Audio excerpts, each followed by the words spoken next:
Good morning students. Last class में अपन ने कुछ बातें करी थी कि एंगल कितने होते हैं, ये फालतू फालतू की जो बातें पढ़ी थी अपन ने वो पढ़ ली थी। ठीक है, थोड़ी बहुत डेफिनेशंस बताई थी मैंने आपने, स्पेसिफिक लेटिस के बारे में, यूनिट सेल के बारे में, लेटिस पॉइंट के बारे में, इंटरफेसियल एंगल के बारे में। ठीक है, एक छोटी सी डेफिनेशन और रह जाती है तेरी इंटरफेसियल एंगल। हालांकि तेरे सिलेबस में नहीं है, लेकिन तेरे को पता होना चाहिए कि जो मेरा इंटरफेसियल एंगल होता है वो एक्चुअल में होता क्या है। ठीक है, इंटरफेसियल एंगल का मतलब होता है the angle between on the two adjacent surface. ठीक है, कहना क्या चाहता है, जो अपन दो एंगल की बात करते हैं, जो तेरी लेटिस होती है ना, लेटिस उसमें जो एंगल होता है ना वो एंगल इंटरफेसियल एंगल ही बोलते हैं अपन उसको। चल इससे मत देख तू। ठीक है, पहले छोटा सा पॉइंट लगा ले इंटरफेसियल एंगल। ठीक है, इंटरफेसियल एंगल। ठीक है, इंटरफेसियल एंगल क्या होता है। ठीक है, पहले डेफिनेशन लिख दे, द एंगल बिटवीन, क्या लिखेगा, the angle between any two adjacent surface. ठीक है, कहना क्या चाहता है, कोई भी दो सरफेस के बीच का एंगल क्या कहलाता है, इंटरफेसियल एंगल कहलाता है। क्या कहलाता है, इंटरफेसियल एंगल कहलाता है, फलक केंद्र या फलक कोण कहलाता है। जैसे ये तेरा सरफेस है पूरा का पूरा, ये ऊपर की सरफेस है, ये साइड की सरफेस है, ये साइड की सरफेस है, ये ऊपर की सरफेस है। इस सरफेस और इस सरफेस के बीच का जो एंगल होता है उसी को इंटरफेसियल एंगल बोलते हैं। जैसे ये तेरा एक क्यूब ले लेते हैं अपन छोटा सा, जैसे गुरुजी ये मेरा क्यूब है। ठीक है, इस क्यूब की जो सरफेस होती है वो देख एक बार, ऊपर वाला सरफेस, ठीक है, और नीचे वाले सरफेस के बीच का जो एंगल होता है ना, इन दोनों एंगल्स के बीच का, इन दोनों फलकों के बीच का जो एंगल होता है उसको इंटरफेसियल एंगल कहते हैं। फॉर एग्जांपल और समझ ले, दीवार को देख, ढंग से घूर इसको, तेरे सामने जो दीवार है उस दीवार और तेरे सरफेस के बीच, तेरा जो फर्श है इसके बीच का जो एंगल है वो दो भुजाओं के बीच में एंगल ना होकर दो फलकों के बीच का एंगल है, इसी को इंटरफेसियल एंगल बोलते हैं। दो फलकों के बीच का जो एंगल होता है उसी को क्या बोलते हैं अपन, इंटरफेसियल एंगल। ठीक है, the angle between any two adjacent surface is called the interfacial angle. यहाँ तक किसी को कोई दिक्कत नहीं होनी चाहिए, जो मैंने आप लोगों को बता दिया। अब देख, अब एक छोटी सी हेडिंग लगा दे तू, क्या, एकक कोष्टिका के प्रकार। ठीक है, अपन एकक कोष्टिका के प्रकार पढ़ेंगे कि जो मेरी एकक कोष्टिका होती है वो कितने प्रकार की होती है। ठीक है, आ जाओ, एकक कोष्टिका के जो प्रकार है वो दो प्रकार की एकक कोष्टिकाएं होती हैं, एक तो परमिटिव यूनिट सेल, एक तेरी होती है non primitive unit cell. Classification of unit cell on the basis of the lattice point. ठीक है, classification of unit cell on the basis of lattice point. ठीक है, unit cell broadly classified into two category, mainly primitive unit cell and non primitive unit cell. तो पहली primitive unit cell और दूसरी क्या होगी तेरी, नॉन परमिटिव यूनिट सेल। अब हिंदी मीडियम वाले बच्चे सोचो, एकक कोष्टिका के प्रकार में दो तरह की होगी, एक तो तेरी आद्य एकक कोष्टिका सिंपल सेंटर यूनिट, और दूसरी तेरी केंद्रित एकक कोष्टिका जिसको मैंने बोला परमिटिव यूनिट सेल और नॉन परमिटिव यूनिट सेल। तो परमिटिव यूनिट सेल होती है वो क्या होती है, नॉन परमिटिव यूनिट सेल होती है वो क्या होती है। हिंदी मीडियम वाले यहाँ पे थोड़ा सा ब्रेक लगाइए, उससे पहले मैं आपको एक बार इंग्लिश मीडियम वालों की चीज़ें क्लियर कर देता हूँ कि परमिटिव यूनिट सेल क्या होती है और नॉन परमिटिव यूनिट सेल क्या होती है। तो तू classification of the unit cell क्या लिखेगा, classification of the unit cell on the basis of lattice point. ठीक है, लेटिस पॉइंट के अकॉर्डिंग जो यूनिट सेल होती है वो कितने टाइप की होती है, दो टाइप की पढ़ाएंगे। पहली जो तेरे को पढ़ाऊंगा वो है तेरी परमिटिव यूनिट सेल। ठीक है, हिंदी मीडियम वाले बच्चे भी ध्यान से देखिएगा, जो परमिटिव यूनिट सेल है वो कौन सी सेल होती है और जो नॉन परमिटिव यूनिट सेल होती है वो कौन सी होती है। एक होगी तेरी नॉन परमिटिव यूनिट सेल। ठीक है, परमिटिव यूनिट सेल और नॉन परमिटिव यूनिट सेल। ठीक है, हिंदी में इनको क्या बोलेंगे, एक तो सरल एकक कोष्टिका, एक केंद्रित एकक कोष्टिका। नाम अलग है लेकिन काम भी अलग है। जो परमिटिव यूनिट सेल है ना, उसका मतलब होता है if the contribution of particle is only on the corner of the unit cell, the unit cell is known as the primitive unit cell. कहना क्या मतलब क्या चाहता है, ऐसी यूनिट सेल जिसमें जो एक किसके बेसिस पे, classification of the units on the basis of the lattice point. ठीक है, लेटिस पॉइंट मतलब क्या बोलते हैं अपन, जालक बिंदु।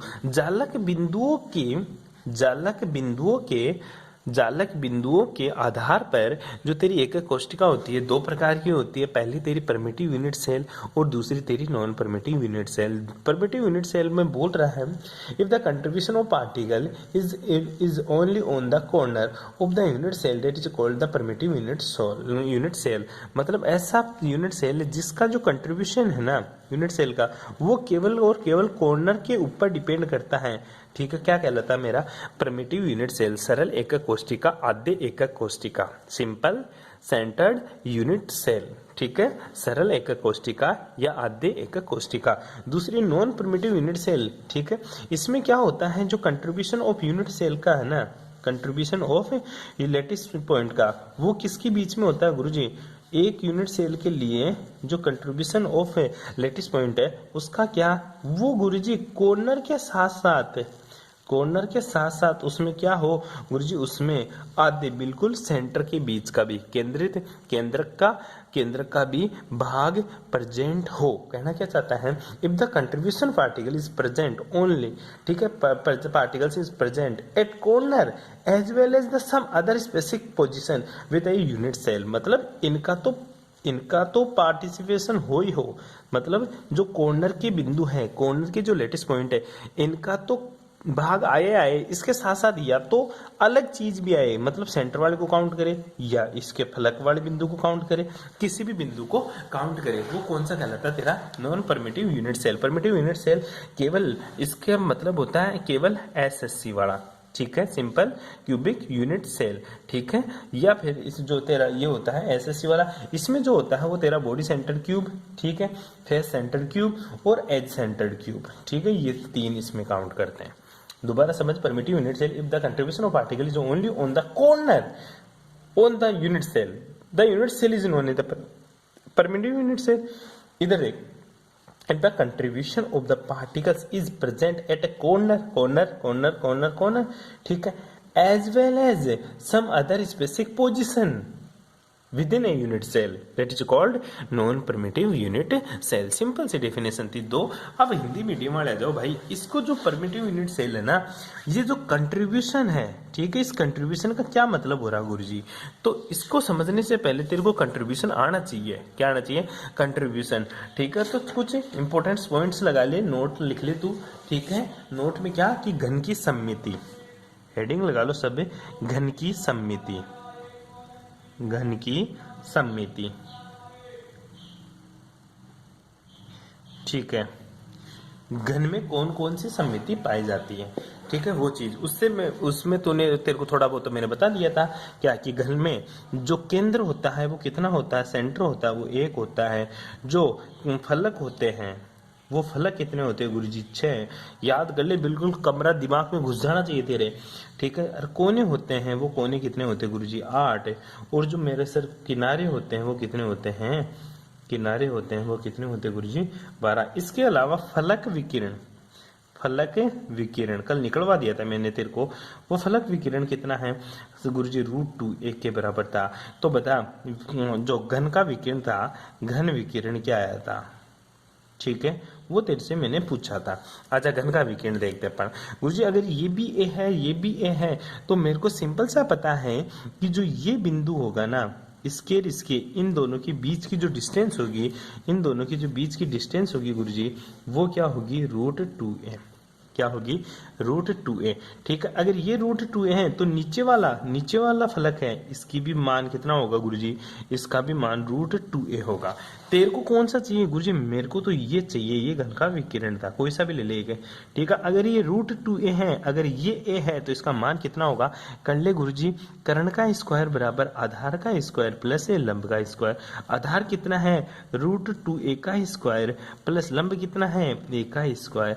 ये कितना हो जाएगा गुरुजी, 2 2a का स्क्वायर प्लस a का स्क्वायर बराबर कितना हो जाएगा 3a का स्क्वायर। किसके बराबर है गुरुजी? कर्ण के square.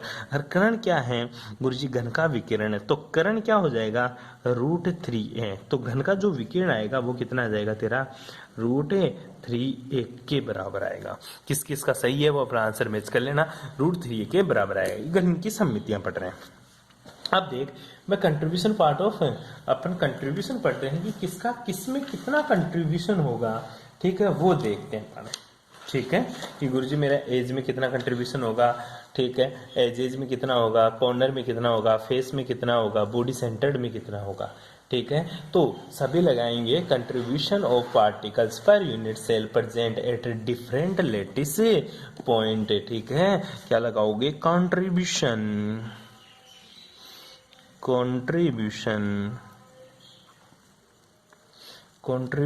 of particles per unit cell present at different lattice point।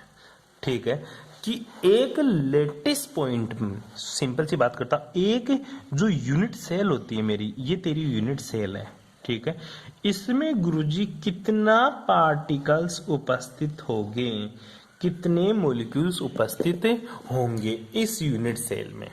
ठीक है, अगर ये यूनिट सेल मेरी एसएससी हो, अगर ये यूनिट सेल मेरी बीसीसी हो, ये एफसीसी हो या ईसीसी हो, तो कितना क्या कंट्रीब्यूशन होगा वो बात करेंगे।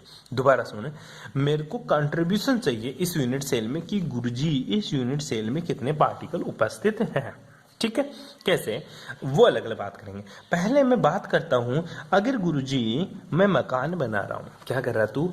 मकान बना रहा तू एक, ठीक है, और तू मकान बनाते टाइम पे क्या कर रहा है कि जितने भी कोने हैं, कोने कितने हैं गुरुजी? 8 कोने हैं। कोने कितने हैं? 8। ठीक है, तो कोने कितने हैं तेरे? 8। वो देख थोड़ा सा, ठीक है, कि जो कॉर्नर का कंट्रीब्यूशन होगा, ठीक है, घन में कितने कोने उभयनिष्ठ होते हैं गुरुजी? पहला कंट्रीब्यूशन, ठीक है, उभयनिष्ठ कोने, घन में उभयनिष्ठ निष्ठ कोने, कितने कोने होते हैं गुरुजी? घन में टोटल 8 कोने होते हैं। कितने होते हैं? 8 उभयनिष्ठ कोने होते हैं। देख, ये देख, सिंपल, ये चीज समझ में आ गई तो तेरे मजे हो जाएंगे भाई, ध्यान दे ले इस चीज। ये गुरुजी मेरा घन है, ठीक है। अब देख, एक बॉल इस कोने पे रख दिया, मकान बनाया तो एक कोने के ऊपर मैंने बॉल रख दी, वहां पे कोई ईंट पत्थर कुछ भी यूज नहीं किया। दूसरा मोटी सी बॉल इस कोने पे, तीसरा इसमें, चौथा इस पे, पांचवा इस पे, 6, 7 और 8, टोटल 8 बॉल रख दी। कितनी बॉल रख दी? 8।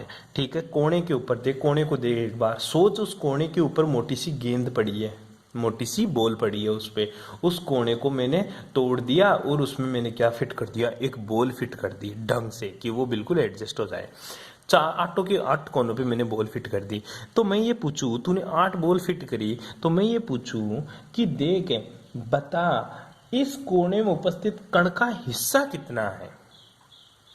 पार्टिकल्स का जो हिस्सा है, ठीक है, कंट्रीब्यूशन है पार्टिकल्स का, वो कितना पार्टिकल का कंट्रीब्यूशन है, कैसे पता चलेगा? सोच, इस कोने के ऊपर मैंने ईंट रख दी, ठीक है, इस कोने के ऊपर मैंने क्या रख दी? ईंट रख दी, मतलब यहाँ पे बॉल रख दी, सॉरी। तो इसका इस घन में कितना कंट्रीब्यूशन है इस बॉल का? गुरुजी इस बॉल का इस रूम में या इस यूनिट सेल में कितना कंट्रीब्यूशन होगा? कितना कितना कितना कण का हिस्सा आएगा? ठीक है, वो कितना आएगा? टोटल कोने कितने हैं? 8 गुरुजी, ठीक है, ठीक है, टोटल कोने कितने हैं? 8। ठीक है, तो एक कोने से घन में कितना हिस्सा आएगा? एक कोने का या एक कोने पर उपस्थित कण का इस घन में कितना हिस्सा आएगा? ये बात सोच तू, सोच थोड़ा सा, ठीक है। वो कैसे पता चलेगा? दोबारा बना, क्या ये, ठीक है, इधर देख, ये देख, वो पता करने के लिए तेरे को इस कोने का पता होना चाहिए। इस कोने के ऊपर जाकर तू बैठ, तू सोच इस कोने के बारे में बैठकर। मैं सोचता हूं तो मेरे को पता चलता है गुरुजी इस कोने से सटा के मैं 8 कोने बना सकता हूं। क्या बोल दिया तू? देख इस कोने के ऊपर सोच, इस कोने पर मैंने बॉल रख दी, एक बॉल, ठीक है। मैं चाहता हूँ ये बॉल मेरे को बिल्कुल ना दिखे, तो तू क्या करेगा गुरुजी, इस मकान के कॉर्नर पे इधर साइड में मकान बना देगा, ठीक है। इस साइड में मैंने दूसरा मकान खड़ा कर दिया सर, बिल्कुल मैंने दूसरा मकान खड़ा कर दिया। तो गुरुजी अब कितना, गुरुजी अब तो थोड़ा बहुत ढक गया, लेकिन देख बेटा ये तो अंदर ढक गया, ये साइड से ढक गया, अब ऊपर तो दिख रहा है, बिल्कुल गुरुजी ऊपर दिख रहा है, ऊपर दिख रहा है। तो मैंने क्या किया गुरुजी, दूसरा घन या दूसरा मकान ऊपर बना दिया मैंने, डबल बिल्डिंग बना दी। डबल बिल्डिंग बनाया तो भी पता चला इधर दिख गया, इधर दिखा तो मैंने फिर इधर भी डबल बिल्डिंग बना दी। चल भाई ठीक है, कोना ढक गया। गुरुजी मैं पीछे जाके देखा तो बॉल आधी दिख रही थी मेरे को अभी भी। तो तूने क्या किया, ये 1 नंबर, ये 2 नंबर, ये 3 नंबर मकान, ये 4 नंबर, मतलब 2 मंजिल के 2 मकान है पास पास में। तो ये कोना क्या हो गया, ढक गया सामने की तरफ से, लेकिन पीछे की तरफ से ये कोना मेरे को दिख रहा है। तो तू क्या करेगा गुरुजी, 4 मकान पीछे खड़ा कर दूं तो ये कोना बिल्कुल भी नहीं दिखेगा मेरे को, ये कोना बिल्कुल भी नहीं दिखेगा। या तो इस कोने के ऊपर तूने एक बड़ा ही सारी बॉल रख दी, तो थोड़ी सी तो इसमें दिख रही है, थोड़ी सी इस मकान में, थोड़ी सी ऊपर वाले में, थोड़ी सी इस ऊपर वाले में, लेकिन आधी बॉल तो पीछे दिख रही है मेरे को, क्योंकि गोल होती है बॉल। तो मैंने क्या किया गुरुजी, 4 मकान इसके जस्ट पीछे बना दिए, 4 मकान इसके जस्ट पीछे बना दिए। जैसे मैंने इसके जस्ट पीछे 4 मकान बनाया, ये बॉल पूरी तरह ढक गई। तो टोटल कितने मकान बनाने पड़े तेरे को गुरुजी, 8 मकान बनाने पड़े, तब जाकर ये मेरी बॉल ढक गई थी पूरी, ये कोना पूरी तरह से ढक गया। तो मैं पूछूं बेटा, इस बॉल का तेरे वाले मकान में कितना कंट्रीब्यूशन है? तू बोलेगा गुरुजी एक बॉल 8 मकानों में दिख रही है, तो तेरे वाले मकान में कितनी दिखी? गुरुजी मेरे वाले मकान में तो 1/8 ही दिखेगी। कितनी दिखेगी? 1/8 ही। तो बस यही बात समझाना चाहता हूं कि घर में उपनिष्ठ कोने कितने? 8। कितने? 8। इसलिए कोने पर उपस्थित किसी कण का हिस्सा, घर में उपनिष्ठ कोने कितने? 8। तो इसलिए तू क्या लिखेगा, इसलिए कोने पर उपस्थित किसी कण का हिस्सा, किसी कण का हिस्सा कितना आएगा गुरुजी? 1/8। तेरा मकान याद रखना, बस तेरा मकान तुझे याद है ना, सारी जिंदगी तेरे को सॉलिड पढ़ने की जरूरत नहीं है। इस कोने को ढकने के लिए ये काम हो गया, ठीक है। इसी तरह सोच, अब मैं बॉल कोने पे ना रखकर कहाँ रख दूं? केंद्र में, घर के केंद्र में। एक बॉल लेके आया और मैंने तेरे को दिया और बोला कि तेरे मकान के बिल्कुल सेंटर में रख ले इसको। तो बता, घन के केंद्र में उपस्थित कण का हिस्सा, तो बोलेगा गुरुजी पूरी बॉल ही मेरे घर में पड़ी है, तो पूरा का पूरा हिस्सा ही मेरे पास आ गया। तो कितना होगा गुरुजी? 100% हिस्सा हो जाएगा। तो देख, घन के केंद्र में उपस्थित कण का हिस्सा कितना आएगा गुरुजी? पूरा 100%। कितना? 100%। अगर बॉल 1 है तो 1 पूरा का पूरा 1 आ जाएगा, ठीक है। अब सोच, में पहली बात, दूसरी बात, तीसरी बात और करता हूं तेरे से। मैं बोल रहा हूं कि जा इस बॉल को उठा और तू तेरे घर की दीवार में ठोक दे। तेरा रूम है, तू रूम से देख ले, तेरे रूम के बिल्कुल फलक, मतलब जो भी फेस है ना, 6 टोटल कितने फेस थे गुरुजी? टोटल फेस कितने थे? 6 थे क्या?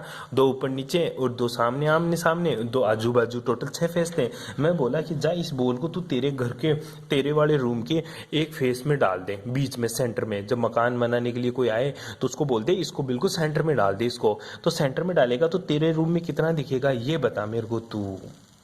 तेरे रूम में कितना दिखेगा ये बता। कब? जब घन के एक फलक को तू घन के एक फलक में बॉल डाल देगा तब। और दूसरी बात सोच, तेरे घन, जो तेरा रूम है, तेरे रूम की जो एक सरफेस है, तेरी एक दीवार है, ये दीवार कितने रूम के लिए उपनिष्ठ है? तू बोलेगा गुरुजी 2 रूम के लिए उपनिष्ठ, मतलब मेरा रूम, मेरे पास वाला रूम, ठीक है, इन दोनों के बीच में ये एक दीवार क्या है? उपनिष्ठ है। तो सोच, इस एक दीवार के अंदर एक बॉल डाल दूं मैं, जो तेरे रूम में भी तो दिखेगी और उसके रूम में भी। तेरे में कितने गुरुजी? आधी, और आधी उसके रूप में। तो तीसरा पॉइंट है ना कि घन का एक फलक है, घन का एक फलक है, 2 घनों में क्या होता है? उभयनिष्ठ होता है, उभयनिष्ठ होता है। वह फलक पर उपस्थित कण का हिस्सा तथा फलक पर उपस्थित कण का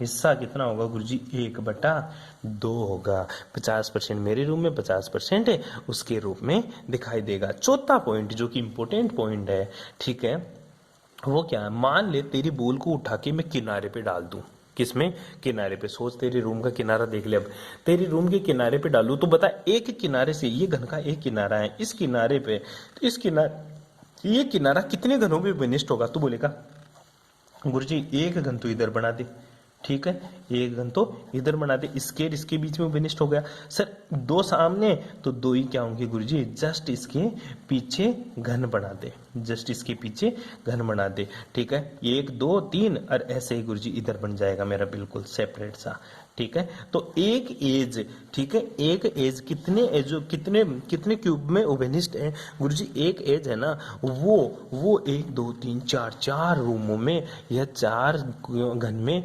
उभयनिष्ठ होती हैं। तो बता, तू बोल सकता है कि घन का एक किनारा, घन का एक किनारा चार घनों में उभयनिष्ठ है, चार घनों में उभयनिष्ठ है, चार घनों में उभयनिष्ठ होता है, ठीक है।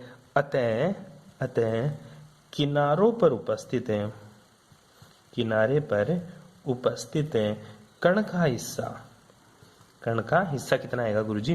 1/4 आ जाएगा। कितना? 1/4 आ जाएगा। कोई दिक्कत ही यहाँ तक। अब बात वापस लौट के चलेंगे एक कोष्टिका के प्रकार पे। पहले ये चीजें तू ढंग से समझ ले। मैं बहुत कम पढ़ा रहा हूँ, लेकिन जो पढ़ा रहा हूँ वो बहुत मस्त वाला सा समझ ले। एक बार के लिए वीडियो को पॉज कर करके सुन ले, ढंग से देख ले, इस चीज को स्लो करके देख ले, ठीक है। ऐसे समझ में नहीं आएगा ये चैप्टर, ठीक है भाई। Thanks for cooperation.